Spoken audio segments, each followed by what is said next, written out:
Secretary of State Rex Tillerson just concluded a visit to Burma where he called upon the government to investigate allegations of atrocities committed by the Burmese military against the Rohingya.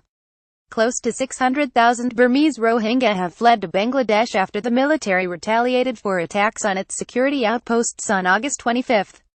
The UN calls the retaliation a textbook case of ethnic cleansing. Tillerson also urged Burma to implement the recommendations made by the Kofi Annan Commission. The commission laid out a number of steps to facilitate reconciliation between Burma's Muslim minority Rohingya and its Buddhist majority. The secretary paired these calls with the announcement that the U.S. will increase humanitarian assistance by an additional $47 million. This is the second increase in assistance announced since the crisis began. U.S. aid to alleviate the crisis will now total more than $150 for 2017. Tillerson's Burma visit came on the heels of President Trump's 12-day tour through Asia. The presidential trip reaffirmed long-standing alliance relationships and clearly signaled that the administration views Asia as critical to U.S. security.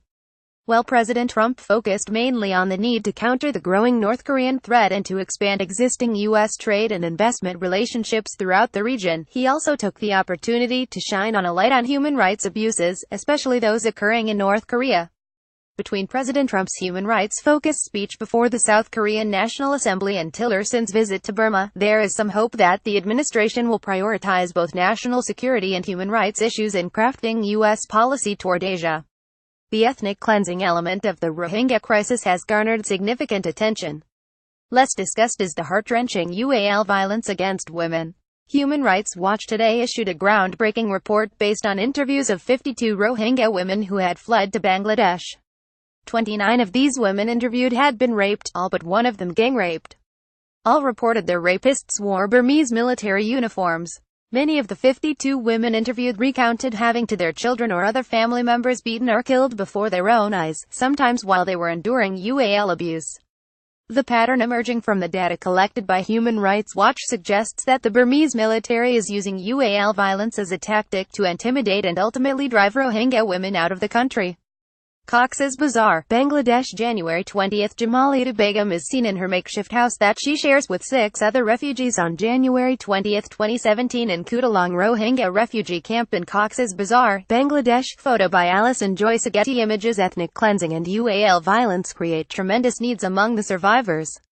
The U.S. government has responded well in the short term, increasing humanitarian aid and assistance for refugees in the immediate aftermath of the crisis. But the U.S. role may change as the crisis becomes protracted. Given the scale of the mass exodus, many Rohingya may flee to other countries, rather than stay in Bangladesh. Another Southeast Asian migrant crisis may transpire once the weather improves and the seas are safe to travel once again. This will create additional vulnerabilities, exposing the refugees to human smuggling rackets, human traffickers, and death at sea. Such a crisis will require a regionally coordinated strategy to reduce the risk of more expansive migration. In Burma, Secretary Tillerson signaled that U.S. leadership intends to help ensure justice for Rohingya victims of ethnic cleansing. Such leadership may necessitate a shift in U.S. policy toward Burma. Tillerson clearly favors instituting targeted financial measures against perpetrators of violence against Rohingya, rather than blanket sanctions against Burma. Any sanctions levied against malefactors in Burma would be a change in direction for U.S. policy, especially since the Obama administration lifted sanctions against Burma. After 2015 elections brought Aung San Suu Kyi and the National League for Democracy to power. The U.S. should continue to promote freedom in Burma and call for investigations into the violence committed against Rohingya. Just as persecution of Rohingya has long roots, U.S. leadership on human rights must be a long-term priority, especially if the U.S. hopes to maintain the warm relationship it was developing with Burma. This piece originally appeared in Forbes. https www.forbes.com. Site Solivainos 20171116. Secretary Tillerson signals shift Chinese policy toward Burma 257B6853455A9.